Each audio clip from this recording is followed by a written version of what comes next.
The crystal chandelier above the dining table cast perfect light across the white tablecloth as I cut into my salmon.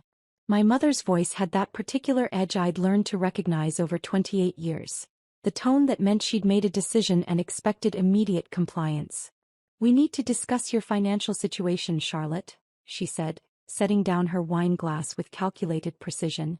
"Your father and I have decided it's time for some changes." My sister Victoria leaned forward, her diamond bracelet catching the light. At 32, she'd perfected the art of looking both sympathetic and superior simultaneously. "It's really for your own good, Charlie." I continued eating, keeping my expression neutral. "What changes?" "We're cutting off your support," Mom declared. "Effective immediately. No more monthly allowance, no more credit cards, no more apartment payments. You're 28 years old. It's time to grow up and support yourself like your sister does."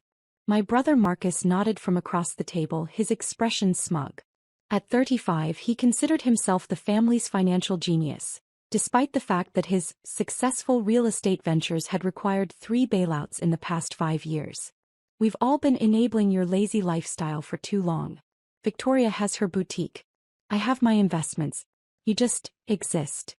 "I work," I said quietly, taking a sip of water. Victoria laughed. "You volunteer at that little nonprofit.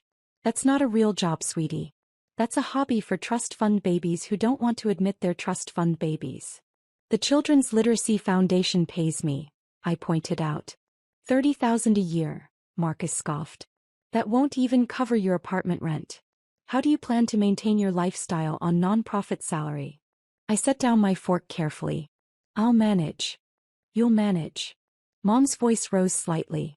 "Charlotte, your apartment costs $8,000 a month. Your car payment is $1,200. Your health insurance, your gym membership, your lifestyle. Do you have any idea how much we've been subsidizing your existence?" "I'm aware," I said. "Are you?" Dad finally spoke, his voice carrying the weight of disappointment I'd heard my entire life. "Because your mother and I have been reviewing the family finances, and we're spending over $15,000 a month supporting you while you play at being a working woman." "We've been more than generous," Mom continued. "You had a full ride to Princeton. We bought you that car when you graduated. We've paid for your apartment for 6 years.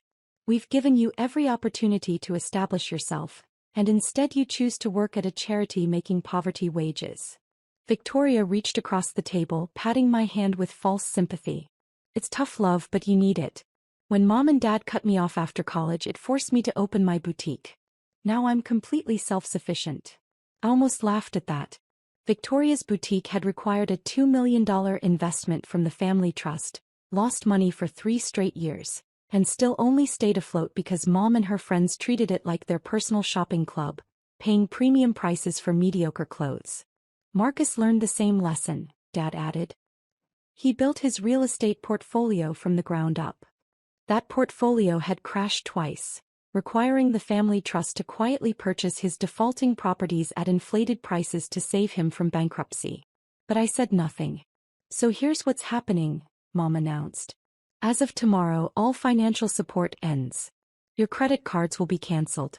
We'll give you 60 days to move out of the apartment. That's more than generous. After that, you're on your own. We're doing this because we love you," Victoria added, her voice dripping with false concern. "You need to learn what the real world is like." Marcus leaned back in his chair, swirling his scotch. "Maybe try applying to some real companies. With your Princeton degree, you could probably get an entry-level position somewhere. It won't pay much at first, but that's how the rest of us started." The rest of us, meaning him and Victoria, both of whom had never worked a day without family money backing every venture, funding every failure and cushioning every fall. "I understand," I said simply. Mom blinked. "You understand? That's all you have to say." "What would you like me to say?" "Some acknowledgement that you've been living off our generosity," Dad said. "Some gratitude for the years of support. Some plan for how you'll survive without our help." "I'm grateful for your past support," I said carefully. "And I'll figure out the rest." "You'll figure it out," Marcus repeated mockingly. "Charlie, you're about to be evicted from an $8,000 apartment on a $30,000 salary. I don't think you grasp the reality of your situation." "Perhaps not," I agreed. Victoria's expression shifted to something almost pitying. Do you want me to talk to some of my friends? Maybe someone needs an assistant or something. It won't pay well, but it's better than nothing. That's kind of you, I said. I'll let you know if I need help. When you need help, Mom corrected. Charlotte, pride is fine, but we're talking about your survival. You have no savings. We know because we've been funding your entire life. You have no assets except that car, which you'll probably have to sell. You have no financial literacy because you've never had to manage money. We're not trying to be cruel, Dad said, though his tone suggested otherwise. We're trying to teach you responsibility. Your grandfather built this family's wealth through hard work and discipline. Your mother and I have maintained it through careful management. We've watched you drift through life without purpose or ambition, and we've enabled it for too long. Grandpa Charles would be disappointed, Marcus added. He believed in earning your place in the world. I took another sip of water, letting the comment pass. Grandpa Charles would have been disappointed certainly, but not in me. So we're clear. Mom asked. No more money. No more support. You're on your own. Crystal clear, I confirmed. Good. She picked up her wine glass again. Now let's discuss something more pleasant. Victoria, how's the boutique doing? Victoria launched into a detailed description of her latest collection, carefully omitting the fact that she'd lost $40,000 last quarter. Marcus chimed in about his newest real estate acquisition, not mentioning that it was underwater on the mortgage. Dad discussed his golf handicap. Mom planned her upcoming charity gala. I finished my dinner in silence, watching my family celebrate what they believed was an important lesson in responsibility. They saw a dependent daughter finally being forced into adulthood. They had no idea what they'd just set in motion. After dessert, I excused myself politely. I should get home and start planning. That's the spirit, Dad said approvingly. Face your challenges head on. I'll text you some job listings, Victoria promised. Entry-level stuff, but we all have to start somewhere. Let me know when you need help moving, Marcus offered. You'll probably have to downsize significantly. Maybe find a studio in a cheaper neighborhood. Thank you all, I said. For everything. Mom stood giving me a stiff hug. You'll thank us eventually, Charlotte. When you're standing on your own 2 feet supporting yourself, you'll understand that we did this out of love. I drove home in the Mercedes they thought they'd be repossessing in 60 days, parked in the garage they believed I couldn't afford much longer, and rode the elevator to the apartment they assumed I'd be abandoning. Once inside, I poured myself a glass of wine and sat on the couch, my phone in hand. The screen showed 3 missed calls from the same number. Whitmore and Associates Trust Administration. I'd been ignoring them during dinner, knowing exactly why they were calling. I dialed the number. Sarah Whitmore answered on the first ring. Miss Hartwell, she said warmly. I've been trying to reach you. We noticed some unusual activity and wanted to confirm your instructions. What unusual activity? Asked though I knew. Your mother contacted us this afternoon, requesting information about transferring funds and modifying distribution schedules. When I explained that only the trustee could authorize such changes, she seemed quite surprised. She indicated you'd been cut off financially and suggested the trust should reflect that decision. I closed my eyes.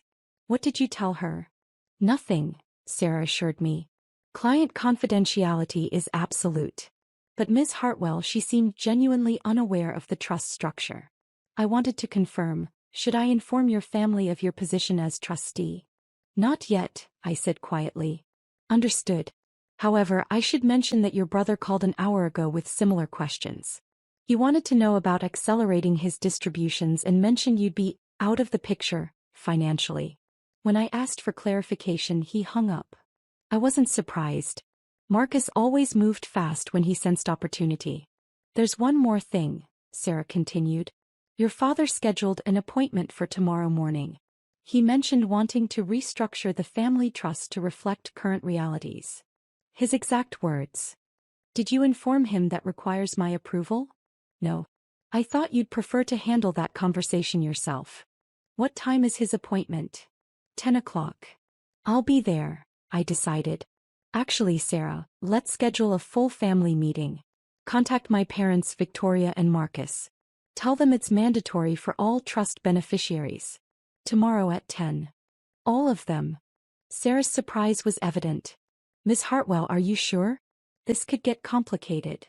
It's already complicated, I pointed out. They've decided to cut me off because they think I'm financially dependent on them. They should probably know the truth before they do anything drastic. Like trying to restructure a trust they don't control, Sarah said dryly. I'll make the calls. Should I mention you'll be attending? No. Let it be a surprise. After I hung up, I walked to my home office and opened the locked file cabinet where I kept the documents my family had never bothered to read. The trust documents, the financial statements, the distribution schedules, the succession plans. Grandpa Charles had established the family trust 40 years ago with $30 million from the sale of his manufacturing company.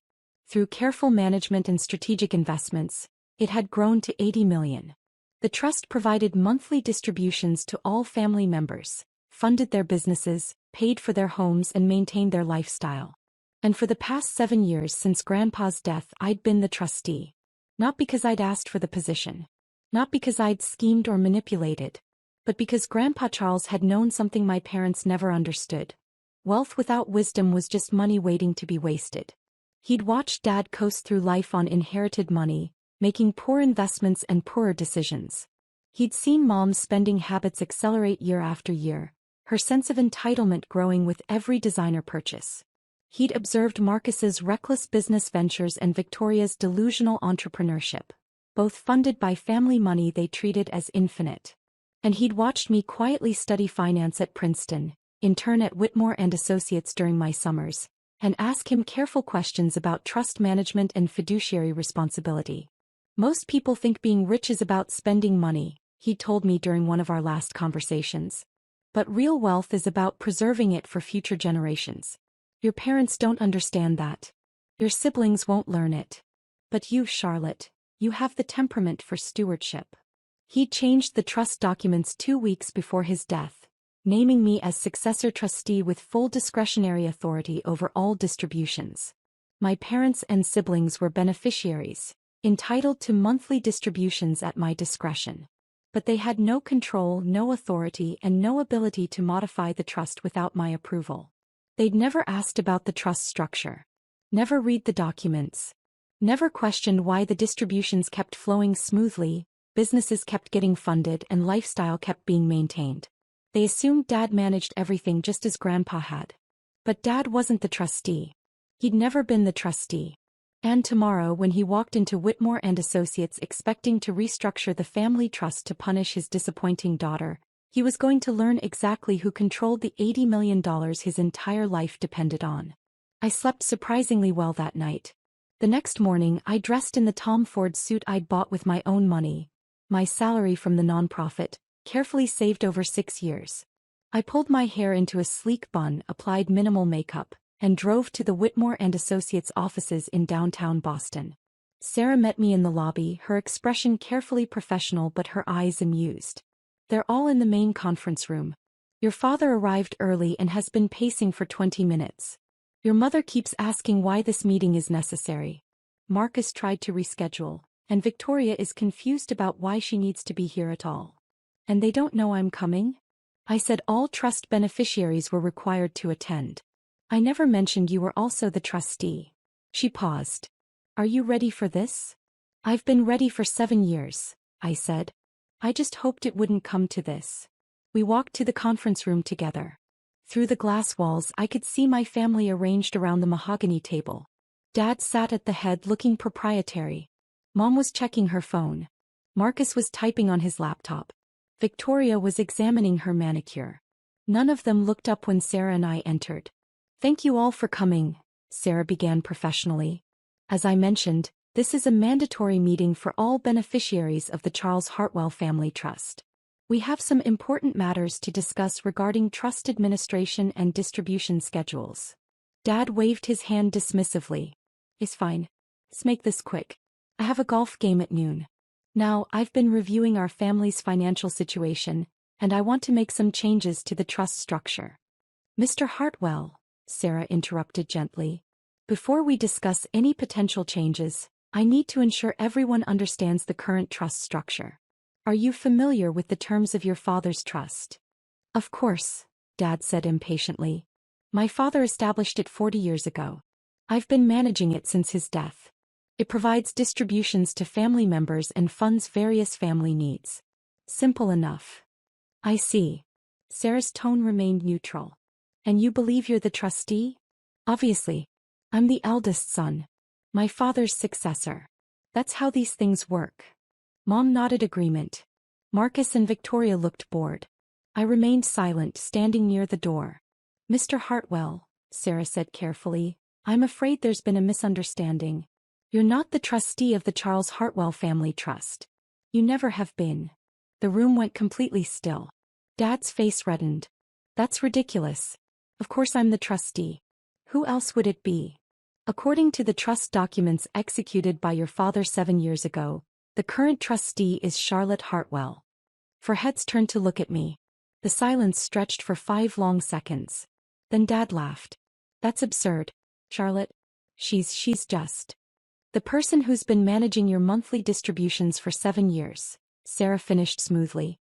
The person who approved Marcus's real estate bailouts. The person who funded Victoria's boutique. The person who's maintained all of your lifestyles while working at a nonprofit and living within her means. This is a joke, Marcus said, his voice sharp. Charlie doesn't manage the trust. She doesn't manage anything. She works at a charity. She works at a charity, Sarah agreed, and manages an $80 million trust fund that provides the monthly distributions you all depend on. The $60,000 a month to your parents. The $45,000 to you, Marcus. The $38,000 to Victoria. All at Charlotte's discretion as trustee. Mom's face had gone pale. That can't be right. Charles wouldn't have. Why would he make Charlotte the trustee? Perhaps, I said quietly, speaking for the first time since entering the room, because Grandpa knew I wouldn't treat family wealth like an infinite ATM. Victoria stood abruptly. This is insane. You're telling us that Charlie, who we just cut off financially, actually controls all of our money. Not your money, Sarah corrected. The trust's money. Money that Charles Hartwell designated for family support, with distribution amounts and terms determined by the trustee. Charlotte has been exceptionally generous in her management, approving distributions that exceed the trust's recommended guidelines and funding business ventures that most professional trustees would have declined. My real estate investments are sound, Marcus snapped. Your real estate investments have lost the trust approximately $3 million over 5 years, Sarah replied, consulting her notes. Charlotte approved bailout funding 3 times to prevent you from declaring bankruptcy. Victoria's boutique required a $2 million investment and has never shown a profit, I added softly. I approved it anyway because family business ventures are within the trust's purpose. You. Dad's voice had dropped to a dangerous low. You've been making these decisions? A child who's never worked a real day in her life. A Princeton graduate with a degree in finance who interned at this firm for 3 summers and passed her Series 65 exam at 22, Sarah interjected. Charlotte has been one of the most conscientious trustees I've worked with in 20 years. Mom shook her head, her perfectly styled hair not moving. This doesn't make sense. Why wouldn't Charles tell us? Why wouldn't you tell us, Charlotte? Grandpa told Dad, I said. He gave him the trust documents after he changed them. He explained the structure. Dad never read them. None of you did. Dad started, then stopped, his expression shifting as memory caught up with denial. And I didn't tell you, I continued, because Grandpa asked me not to. He said if I did my job right, you'd never need to know who managed the money. You'd just live your lives, secure and comfortable without worrying about the details. This is unacceptable, Marcus declared. I'll contest this. There's no way a trust this size should be controlled by. By whom? I asked calmly. The person who's grown it from 65 million to 80 million through careful investment? The person who's managed distributions responsibly while you've lost millions on failed ventures? The person who's worked a real job to understand the value of money while you've all treated it as an entitlement? You smug little. Marcus stood, his face flushed.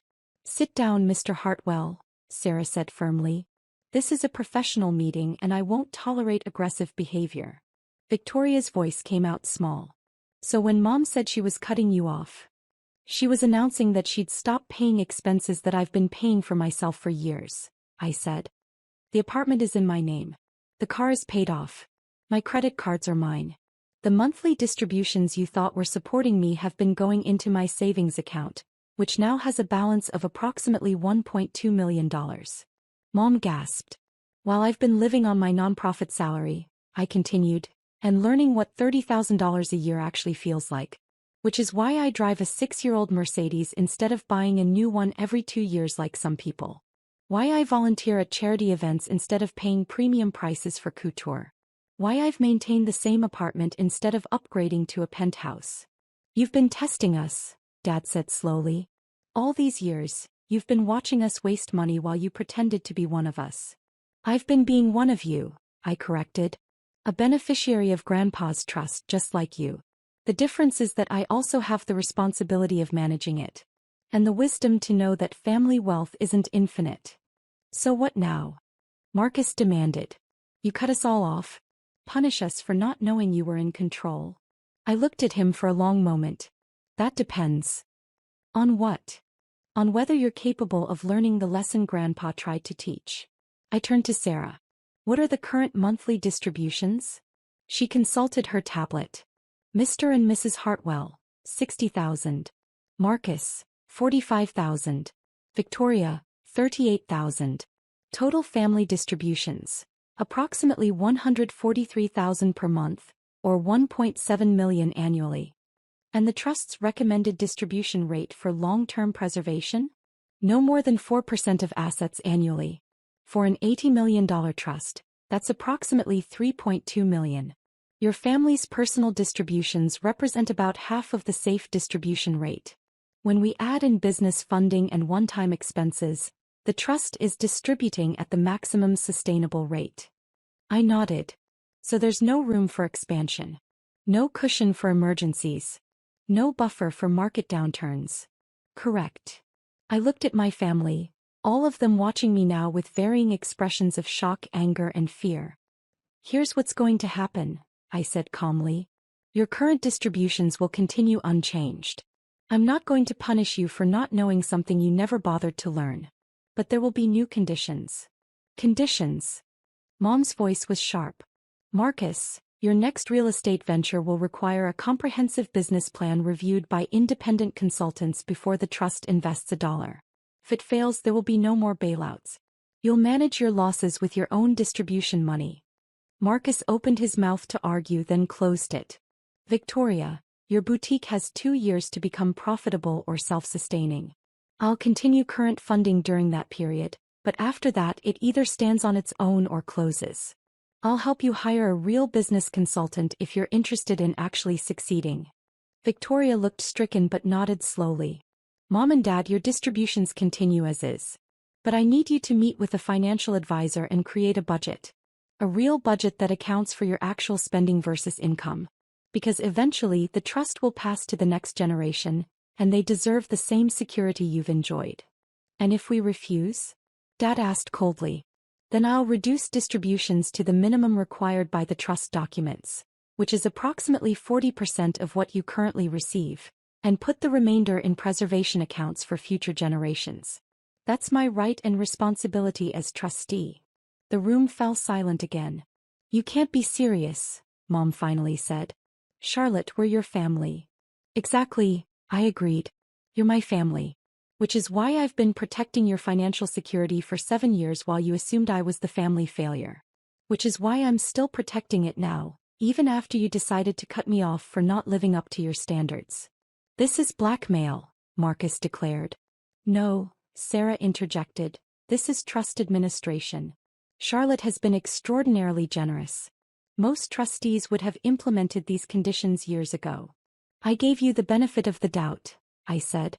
I hoped you'd eventually learn to value money appropriately without being forced. But yesterday when you decided to cut off my support I never needed and never used, you proved that you still see family wealth as a weapon to control people rather than a responsibility to preserve. I stood gathering my bag. Sarah will schedule individual meetings with each of you to discuss the new terms. You'll sign acknowledgement forms confirming you understand the trust structure.